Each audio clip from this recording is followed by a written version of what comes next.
Welcome to the Don't Die Rusty podcast. I'm Rick Hanson, and we will be talking about living, not dying. We're all in this adventure together, and we will be interviewing people who inspire us to live our best lives. People with various backgrounds who will walk us down the trails they took to not die rusty. Adventure in life are many things to many people. It could be a sprint or an endurance race, but with each adventure, we become a better version of us. We hope you keep chasing those dreams, being the best you, and of course, don't die rusty. Hello, Don't Die Rusty Nation. I'm Rick Hanson, your host, and I'm here with Ricky Brule, the co-host. What's going on, Don't Die Rusty Nation? And we are lucky enough to have tonight the one and only badass Kelle Adams. And she is the owner of Badass Outdoor Gear. And when we talk about people that I surround myself with that are really, really good people, Kelle's one of them. And she also helps me with my adventures because without her, she is my Solomon getter. Because Kelle knows I am a Solomon-aholic. And that's an understatement. It's just, yeah. It's just one of those deals, you know. I mean, ever since I've known you, I've just been wearing Solomon's. You have a store, and I try to support that store, so that's where we go. You could be my biggest Solomon customer. you might be Solomon's biggest customer. True. Didn't their one say that they couldn't believe you weren't like on their promotional staff or something? Yeah, one time when we were having a chat, and I showed him all my Solomons. When I think you were, wasn't it TAC that you were out here, and I just showed a picture of all my Solomons in one spot, you know. And it's funny because I bought some more the other day, and I still haven't wore 2 pairs. So I'm kind of a girl in that aspect. Wow. Yeah. I have 3. Yeah. I have 3. That's it. Well, I think I have 20 and over 20 right now, and I have some here and some there and some everywhere. So I just can't leave the house without them. I probably have one get thrown away, but you know that you can't. Yeah. Well, you need more. You know where to find them, Ricky. Yes, I do. And that's and truly, anybody that's listening to this, please go to Badass Outdoor Gear, and we're going to tell a story about Badass Outdoor Gear here in a little bit. But Ricky and I talk about this all the time, and people probably get tired of it. But Kelle and I, and actually probably Ricky and Kelle, well, you might have known each other through Vapor Trail, but we have all met at Total Archery Challenge. Mm-hmm. Oh yeah. Yeah. Yeah.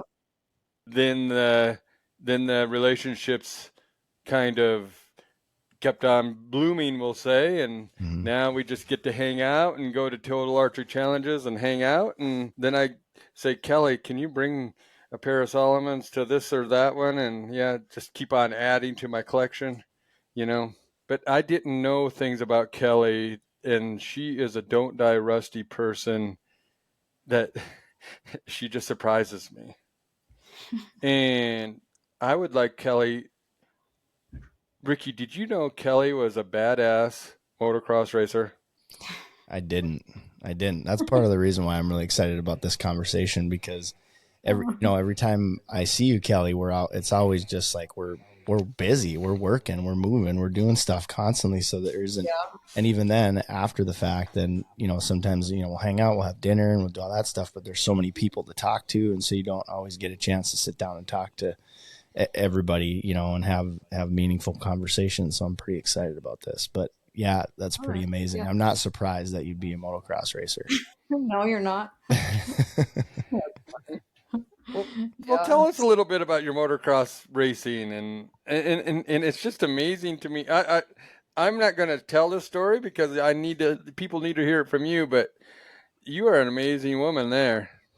Oh, well, thank you. No, I started when I was young. I had an older brother that was really into it. So I got my little bike and rode it around, and yeah, it put me on the motocross track. And next thing you know, I went from a 50 to a 60 to the 80.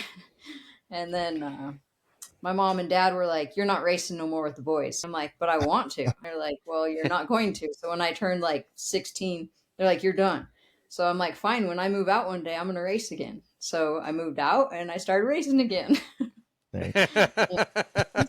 yeah, and I did that. I continued to do that for several years until I broke both of my arms and my hand, and Oh, kind of set me back a few steps. And yeah, wow. you know, it's not a matter of if you're going to get hurt with motocross; it's a matter of when.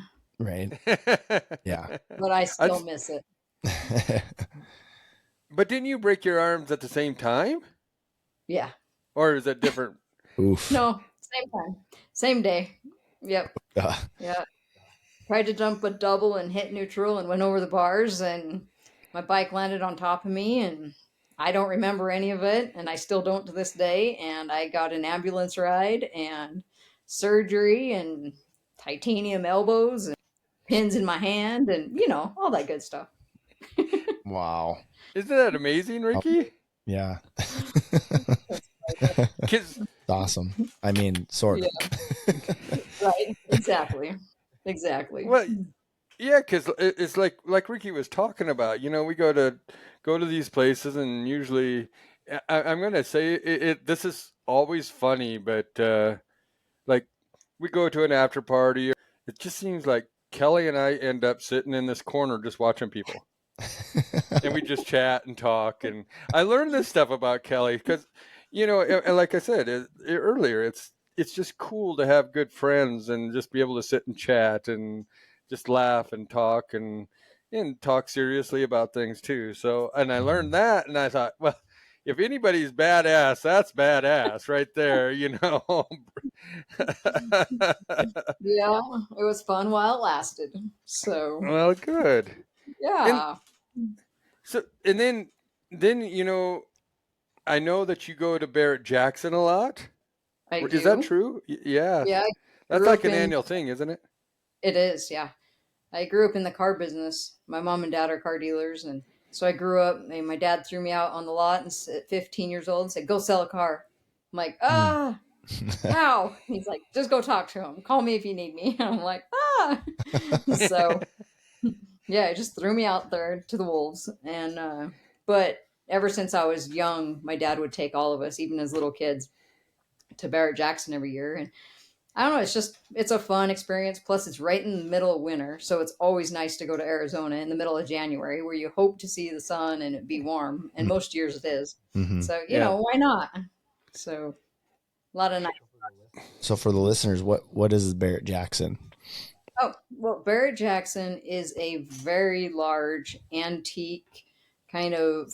Well, they've got a big range of cars, very expensive, like $1 million cars, down to $5,000 cars kind of thing. Mm. But most of them are older, antique, classics cars people have either, rebuilt and restored. So you get to see a lot of different things. And then these days, everybody's, doing a lot more kit cars and crazy stuff that you'll see a little bit of that and, different things. But Mm-hmm. it's just fun. So when did you sell your first car? Probably when I was 16. First few customers, and like, "Dad, come and help me." And then he'd come out, and the customers are always really good. They're like, "Oh, where's your dad?" I'm like, "Oh, he's inside." And they're like, "Well, can we talk to him?" I'm like, "Sure." That's how my life started in the auto industry. Well, you've explained Barrett Jackson a little bit. I'm sorry I didn't explain that earlier to people, but I mean, when it comes to that time of year, we just like my boss, my old boss, he had it on his computer and he's watching all day long. Yeah. I'm watching usually Friday, Saturday nights when the most expensive cars come out then. Right. And Ricky, and and I'm a utility car person in which if it runs and gets me to places and looks cool, sometimes that's what I like. But to sit there and watch some of these cars, you know, and go by, it's amazing. And the people that are, it's interesting, the sellers and some of the buyers, and it's very interesting to watch, actually. And I've learned more about classic cars watching Barrett Jackson and talking to people than I have in my whole life, actually. Yeah. Yeah, it's on TV and online, and it's fun to watch. And, the auctioneers are talking fast, and so, it creates the excitement of it. And And they have announcers that they'll talk about what the car is and tell you about it. They have the video cameras underneath the cars, and then they look at the motors. They do everything. So right on. I would like to see that one time too. I'd like to, but if I went down there to see it, I'd want to see it with Kelly and Russ. yeah. Yeah, no, You if know you what ever I get mean? a chance, and it's open to the public. Like, the public can go in, but if you're a bidder, you can go in and actually bid on them. And my brother actually goes and sells cars there. And so I get to see the cars like broken down all the way to the frame and what it takes to restore a vehicle. It's a lot of time and money and effort, and it's unbelievable, like, what it turns out to be. And most people, I don't think, realize what goes into these cars. But man, when you see behind the scenes, and I like see what my brother does, it really shows you, like, you gotta love to do that, because it's amazing when you sit and look at some of these cars and the work and the hours, and just, I mean, down to every last nut and bolt. Yeah, It's crazy. I bet it I takes me a couldn't whole do it. weekend to do the brakes on my vehicle. I can't imagine what it would, how long it would take for a vehicle. Yeah, yeah. So But so here's a funny deal too. You worked in the corporate world, I did. and you got kind of tired of working in the corporate world. I did. And can you tell us then how Badass started?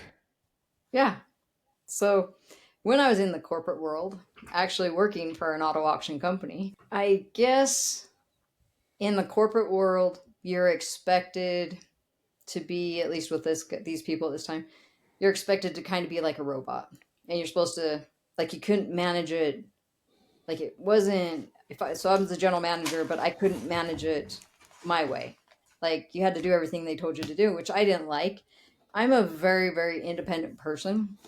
And that's like, when I take, I don't know if you heard the Berkman, but you take the Berkman, my independence score is like off the charts, like crazy off the charts. And Hmm. so it's just, independence is really important to me. So I think that it was more about that. And then one day I saw the owner of um, Badass Coffee Company, and I just saw a shirt, and he was in a casino, and I saw him, and I'm like, one day I'm gonna have a business and it's gonna be named Badass whatever. Like, so that one day came, and I decided to leave the corporate world, and I'm like, okay, what is it? It's Badass something. And I'm like, let's do outdoor gear because we love hunting and all that. And then Russ, my husband, has, a bunch of backpacks I found downstairs. And I'm like, what is this? Like, we have a problem. And he's like, what? And I'm like, you have all these backpacks with all these tags. I'm going to start selling them. Don't you sell my backpacks? I'm like, whatever. You have like 20. I'm going to start. Yeah. And then Isaac Alleman he used to work at Badlands back in the day. And he's like, yeah, let's get you set up. And so I started selling Badlands backpacks, and it just kind of snowballed from that. And now I've got a big store, archery and e-bikes and firearms and all kinds of fun stuff. It's just kept growing and growing, mostly word of mouth. And And it's it's a fun. wonderful store. Well, thank you. No, I mean, and I've been lucky enough. I mean, even living in South Dakota, but I'd go to Utah a fair amount, and going into your store it is a beautiful store. And that's We not try just to because make we're it. friends.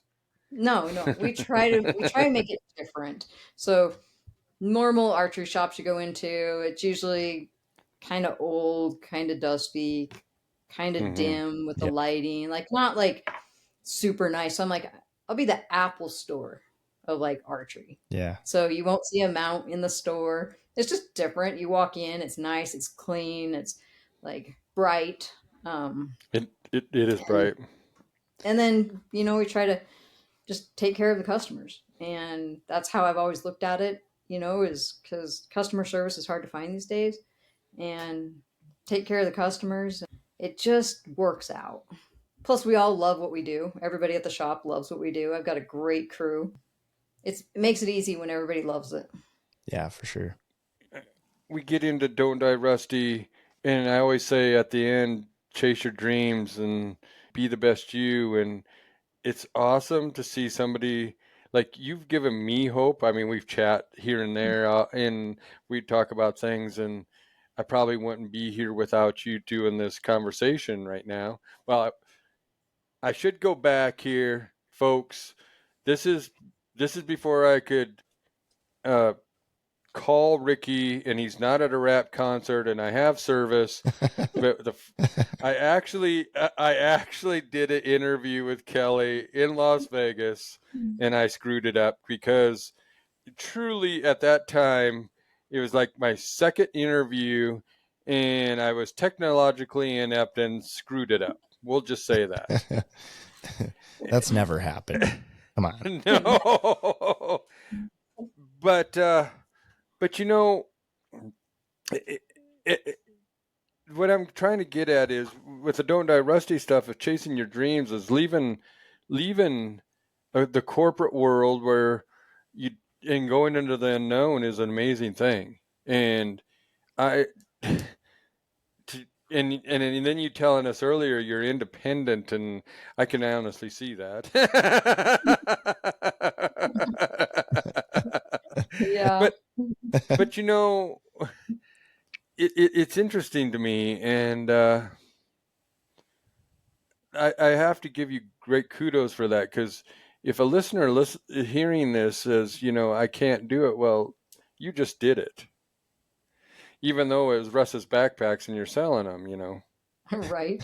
I was just gonna say, you might not want Cindy to hear this, or she's going to start hawking your Solomons. Then the next thing you know, you're going to have a retail store out of your garage.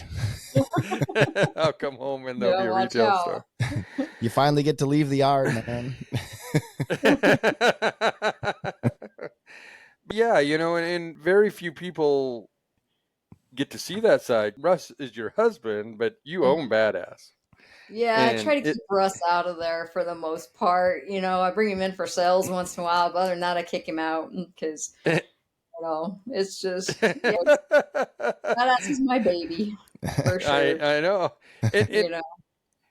Because, honestly, I get to see that too, because at shows and other places, because when we'll just say the Western Hunting Expo, when we leave the expos, when we leave the Salt Palace, you're the one carrying your backpack. You won't let anybody really carry anything, any of your computer or anything like that, because you're independent. But we try to carry other things, and that's the pride that you have with Badass is amazing. Everybody's prideful. I'm proud. I have pride in what Ricky and I are doing here with Don't Die Rusty, but it's fun to see that when people really care about what they're doing. Mm-hmm. You've told me one time that you taught Russ how to hunt. I did. I taught him how to ride motorbikes. I got him into motocross, and I taught him how to archery hunt. Shoot a bow and the whole deal. I got him into it. And everybody thinks it's exactly opposite. And I'm like, oh, no. Let me straighten this out here. Mm-hmm. Yeah. So, I turned Russ into a hunting monster now. That's all he wants to do is hunt. Yeah, I've had to set a few people straight at the Total Archery Challenge too. They make the assumption that Russ is kind of running the whole thing, and I'm like, no. They do.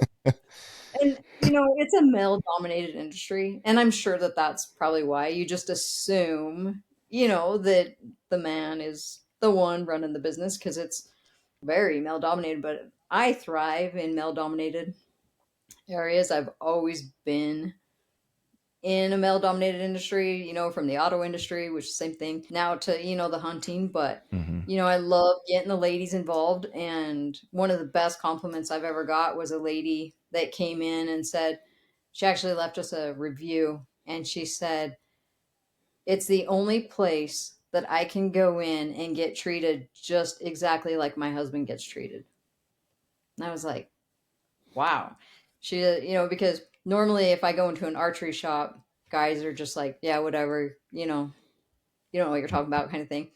But Mm-hmm. all of us at the shop, we help everybody. So I took that as a big compliment just because I've been able to get all my guys to realize, that ladies can hunt and shoot archery and do that too.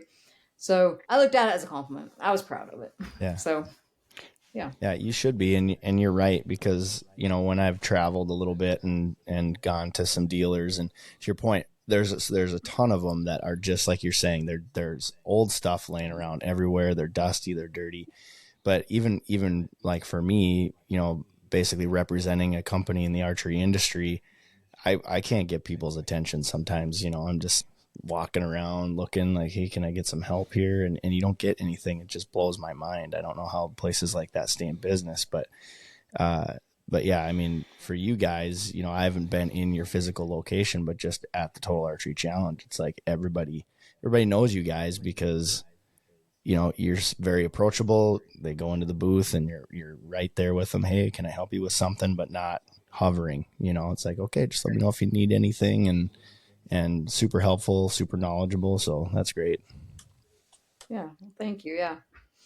We try, and we're not a bunch of hard sales people. We're there to help, and that's what we love to do is to help people. And so I think it comes across that way too, because I think if you're going into say a new car dealership where most of them are really hard salesmen, right? Yeah. They they're trying to sell you something, and they don't care if it's really what you need or want. To where when somebody comes into our shop, it's more about like, do you really need that? We probably kill ourselves on a few sales, but we're taking care of the customer. Mm-hmm. So Right. it's all right. And I've seen that. I've seen that more than once. You know, Dan Horgan. I Yeah, don't know if you listened to that episode or not, I did. but Dan Horgan, when we mentioned you, I mean, well, Mhm. actually, he said, "Do you know him?" I said, "Well, kinda. I'm just kidding." But we went and talked about you guys help out more people than people will ever realize. And I'm not putting you in a spot here, but it's fun to know people that care about people. And when auctions are going on or this and that's going on, it's amazing to see the camaraderie and the people that you meet. Mhm. I mean, from Dara and Tommy to Dan to whoever else, it's very cool that besides having you're giving, and you said like you'd help people out, maybe you took a little hit at the store, but the other cool thing is you're besides that you're helping out the outdoor industry. I wouldn't say the outdoor groups in many ways, and I don't think you get enough credit. The problem is you guys are too humble, but you guys should have a lot more credit of what you do, because I mean, I see it, Dan sees it, other people see it. That's one of the great reasons why I try to tell people to support you, because that's what you guys do off the clock is amazing too. No, no, thank you. And it's nice to get recognized once in a while, but it's not what we need to keep going. There's satisfaction by helping people or getting people involved in the sport of whether it's archery, getting outdoors, the bikes, whatever it is. Um, just to be able to help somebody and like see the smile on their face and be so excited, especially with like little kids when they come in, they're getting their first bow, you know. It's Mm-hmm. just so cool. Like it's just and it's so you don't really need the recognition to be happy because you get the satisfaction just seeing the smiles on their faces and just the thank yous from people mean a lot. And I think Cindy Mhm. has learned from you because I'm similar to Russ in some aspects and says, in that I say, oh yeah, if you're ever in spearfish, stay at my house. We're good. You know what I mean? Because I've stayed at your house a few times, and Yeah, it's like giving that is you learn from people, and you in the karma that comes around, and you guys are so giving, and I try to be the same way, in that aspect. for So sure. Because yeah. at the end of the day, you're not getting rich owning an archery shop. Let me just tell you.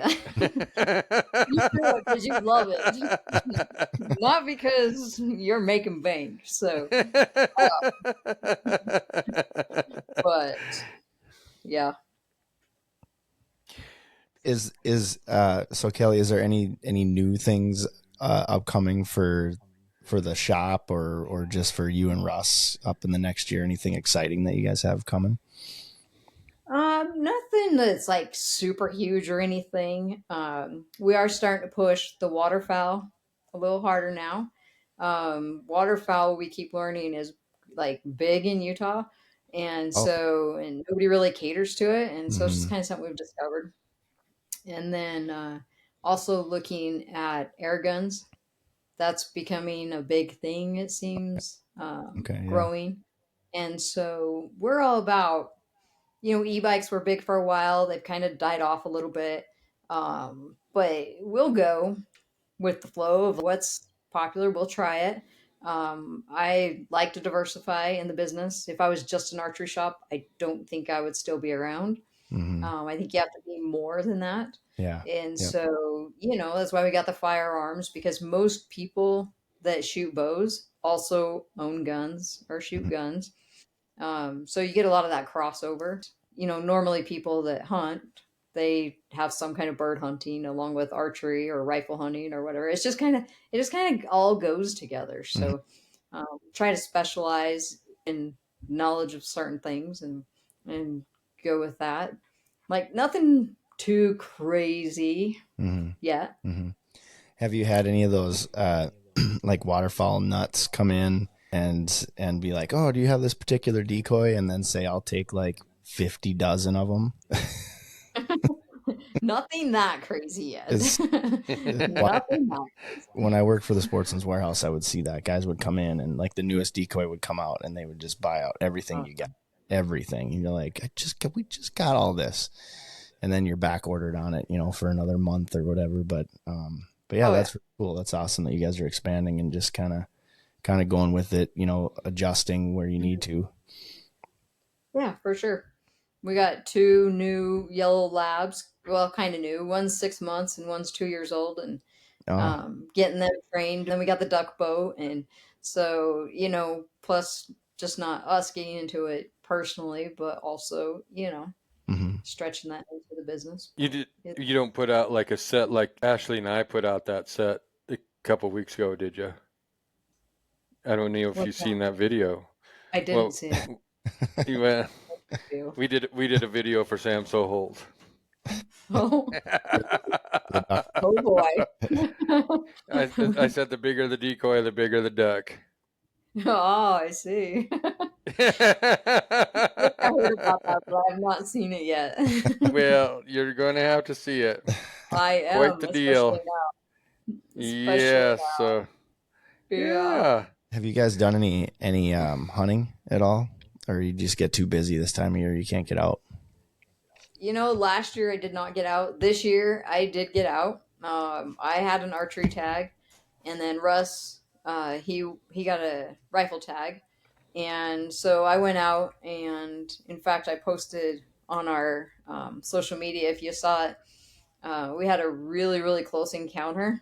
Russ and I did. Mm-hmm. We were sitting there, and I walked off for a minute, and all of a sudden, elk comes walking in, and it walked right up to Russ. And Russ was so calm. He's sitting there by the tree. And in fact, Rocky Mountain Elk Foundation posted it today on theirs. And Oh, Russ just sits.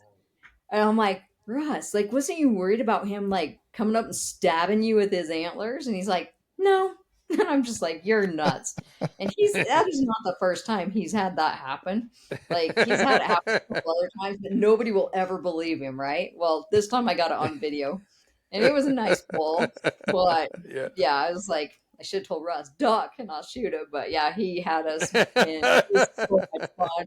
Bugle right in his face. Oh my God, it was so much fun. But that's wow. why I hunt, is to get out there. I love when the elk are bugling. I just love it. So I could just sit there all day and listen to them.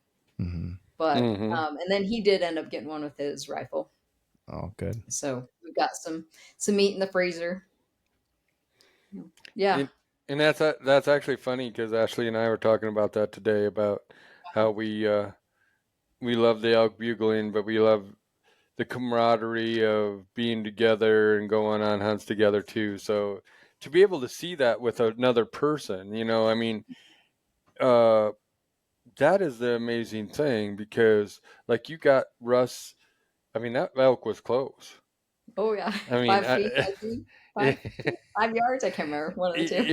It was close, and to have that happen and have other, because here's what we were talking about, and now we can talk about this, but even if you don't get something on a hunt, and you're with that person, that one memory of Russ being sniffed by another male is going to be on a memory forever.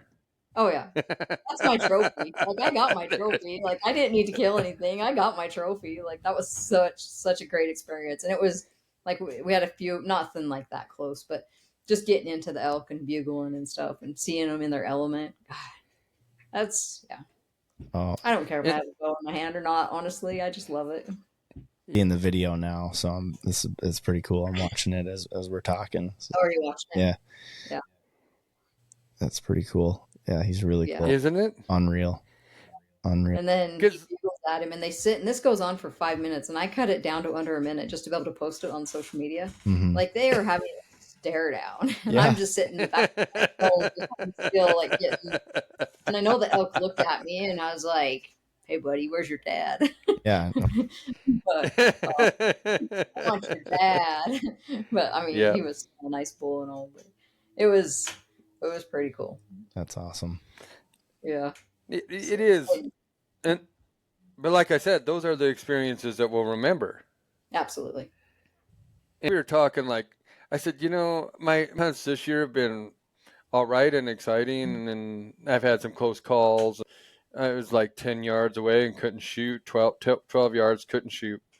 Yeah. But I said, last year's, when I went up with Ashley to Montana, I mean, we had this Olympic mouse that was amazing. And that was that was like a highlight of our hunt, because when we first got there, I accidentally left, I eat the Kellogg's, like the little breakfast bar in the morning. I left one out on top of my Yeti, and the son of a gun ate it, and left a little poop there for me. The next night, I made sure everything was away, and it put a little poop on top of that. So the next night, Ashley and I come back. What we stopped, these guys from Minnesota and Wisconsin waved us down, because Ashley and I are spitting sunflower seeds out and driving down a muddy road and having a good old time. And they waved. I said, "Do you think we should turn around and go talk to them?" And we did. And they said, "We've never seen anybody having so much fun and being in so much mud. And can we take a picture of you guys?" And they gave us a beer. So we get back. Yeah, we get back, and I left the can. We left the cans in the holder. I mean, we were done drinking them, but didn't throw them. You aren't going to throw them away, but we had left them in there. The daggone mouse got there, and we forgot the sunflower seeds in the console that was open, and they ate the sunflower seeds and then pooped on the top of the beer can. And we're just laughing. So the next night, I know this is a long story, but the next night, we got back, and I had some pre-workout that I take in the morning before I go out. And the little sucker got in there and ate some of it. And I had to go. I know this is becoming commonplace to people, and I'm sorry, but I had to go poop. So I'm out in the woods, and this little thing is like, it's like a world champion gymnast in the trees. It's doing all kinds of tricks, and I'm just running around, and I came back and I looked in the trash, and it had ate some of the pre-workout. Oh, it had to give him a heart attack. Yes, and Ash and I mean, but we didn't get anything. But those are the funny things that we remember, and that's my point. Is like we can go on, and it's, we saw bulls, we saw other things, but that was the funny things, and like it. I think people need to realize yes, we want to kill, but most of the time it's the adventures we have together with each other. Mm-hmm. Right. And now that I'm getting older, it's more of the togetherness than it is the killing part. Right. Although I want to eat, but yes. It certainly helps to have the right person with you, right? Sure. Yeah. I'm sure you've spent some time in the wilderness with I'm sure there's a few people you could go, yeah, I don't know if I'd do that again with that person. I don't know if Kelly has, but I know within a half hour I said, how am I going to get out of this?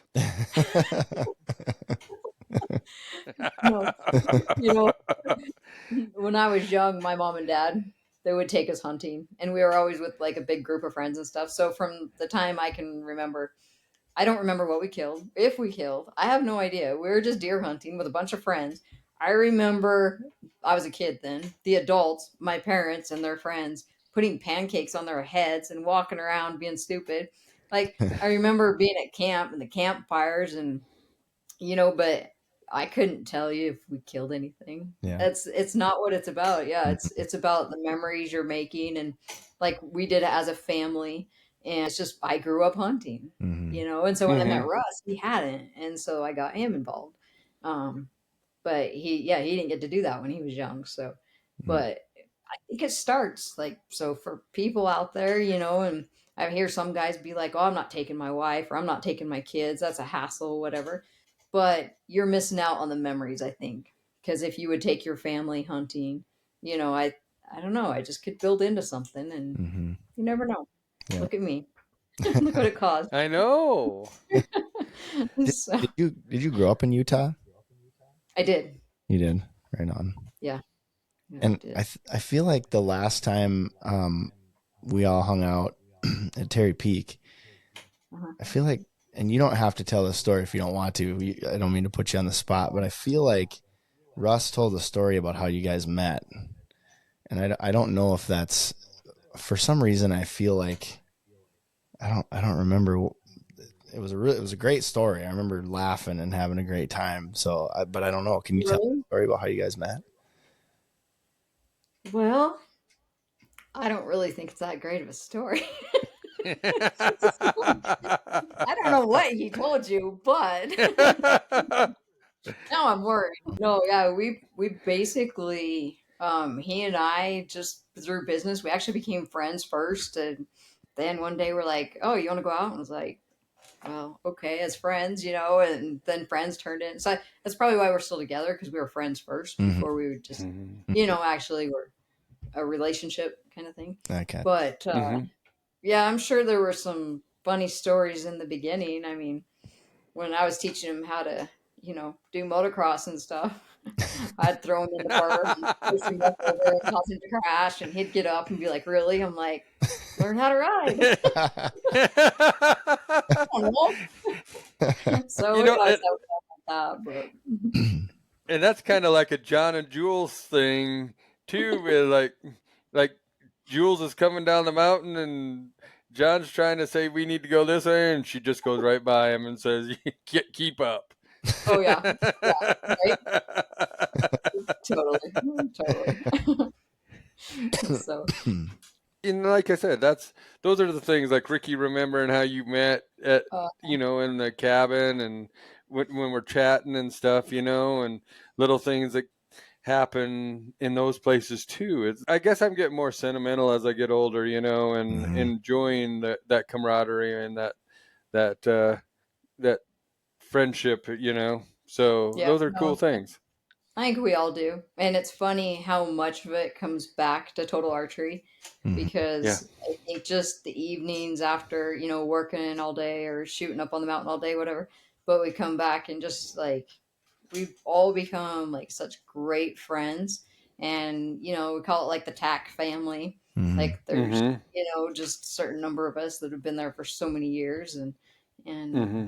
oh, it's just yeah, like all the people I've met through TAC, it's amazing. And, I don't know, it's just you never would have expected it, back in the day when it first started and it was my tent, Sean's tent, and the prime tent, and that was it. There was three tents. I mean, that's how it started. And then now like all these great relationships that we've built and so Because that is interesting because the walkway there mhm. at Snowbird, I Yep. remember that stuff. Where it started and to where it Yep. is now is amazing. And to know, and like we said, like it's always a family reunion. The excitement isn't really the shooting anymore. It's I don't even know if I would love to go to Big Sky, and I don't even think I need to take my bow.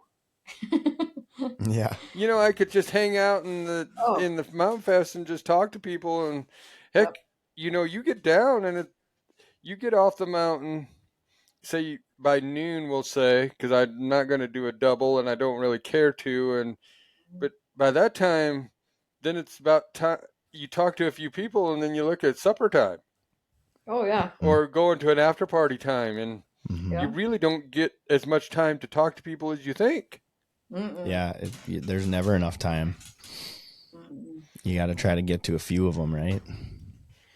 Yeah. Yeah. You get to go to all of them. So, but I imagine you have like a pretty tight knit family in each location, right? Like just kind of a different, I know you probably see Rick is probably part of a good chunk of those families as well, Yeah.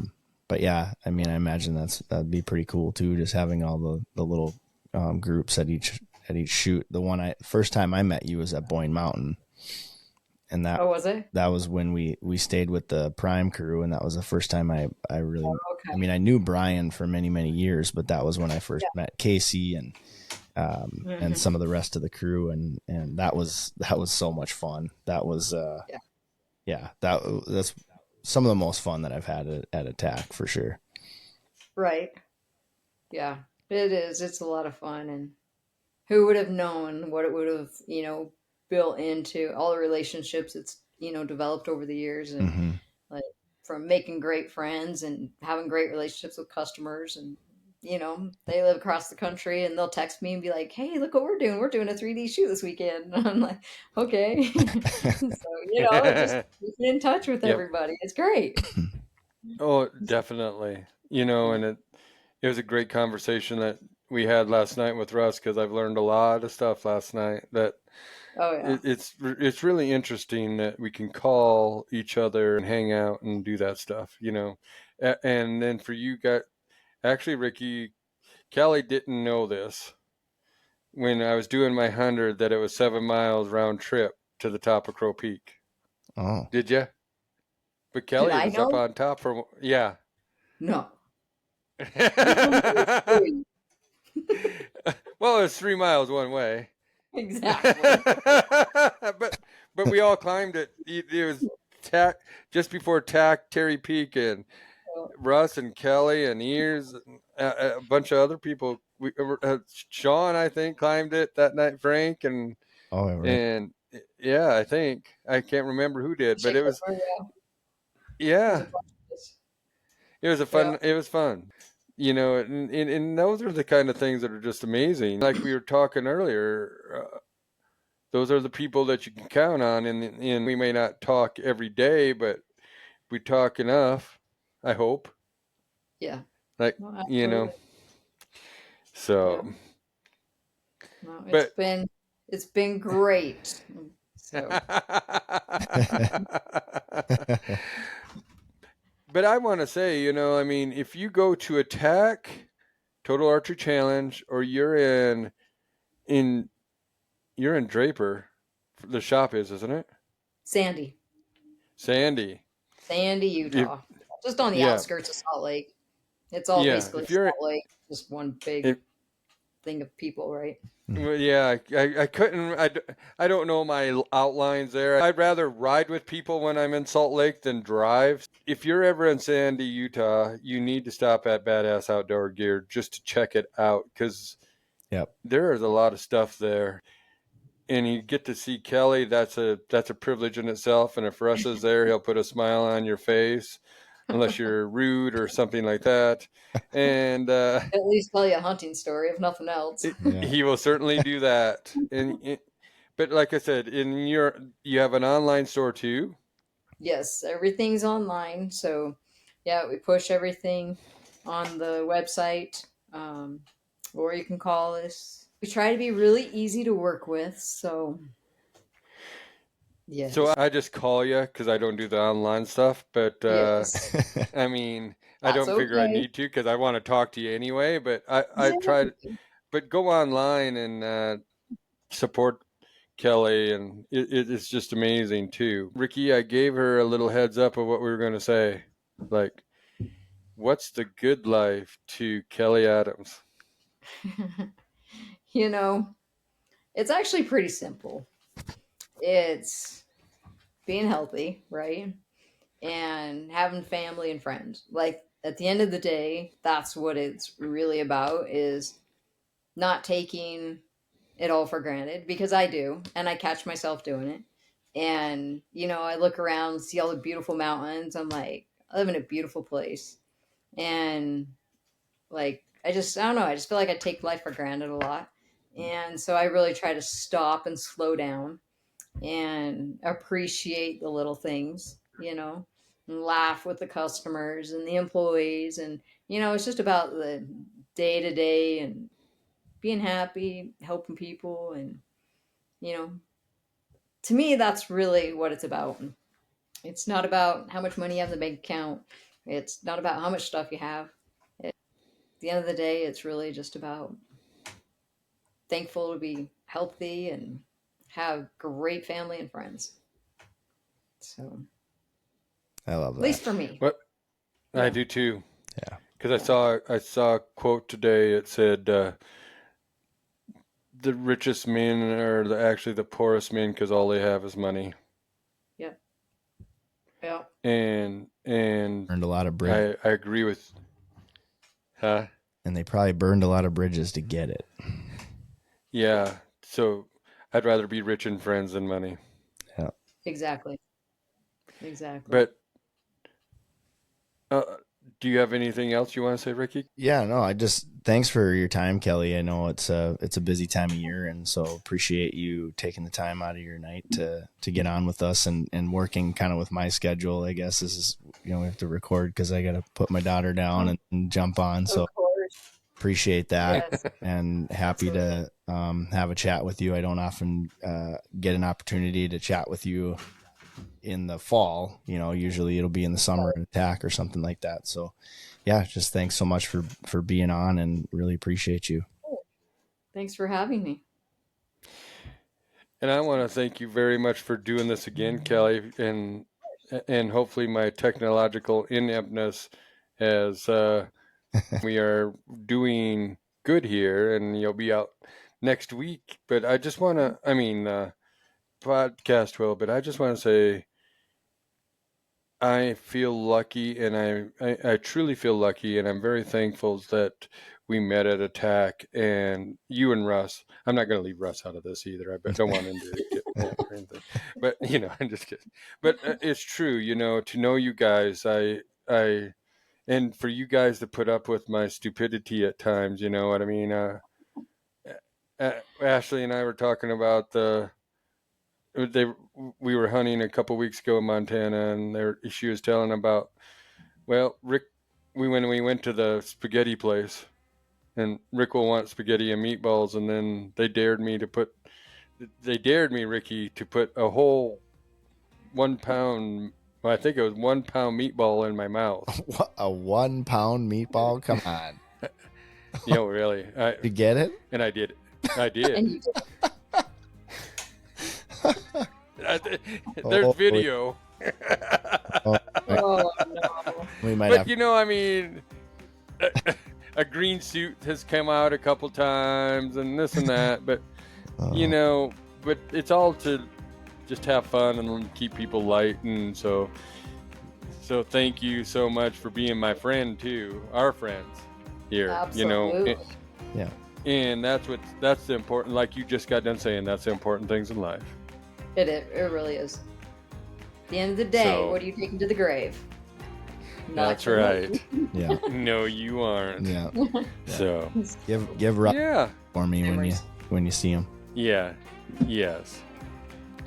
So, well, don't die, Rusty Nation. As always, keep chasing your dreams, living your best life, and of course, don't die, Rusty. Have a good night, everybody. Have a good night. Thank you for listening to the Don't Die Rusty podcast with your hosts, Rick Hanson and Ricky Brule. The Don't Die Rusty podcast is written and produced by Rick Hanson and Ricky Brule. You can find us on Instagram and on Facebook at Don't Die Rusty. You can rate and review this show on Apple Podcasts and Spotify. You might find your review read on a future episode. Got a question for the Ricks? Send us an email at don'tdierusty@gmail.com. It too could be featured on a future episode. And if you haven't already, please subscribe to the Don't Die Rusty podcast wherever fine podcasts are downloaded.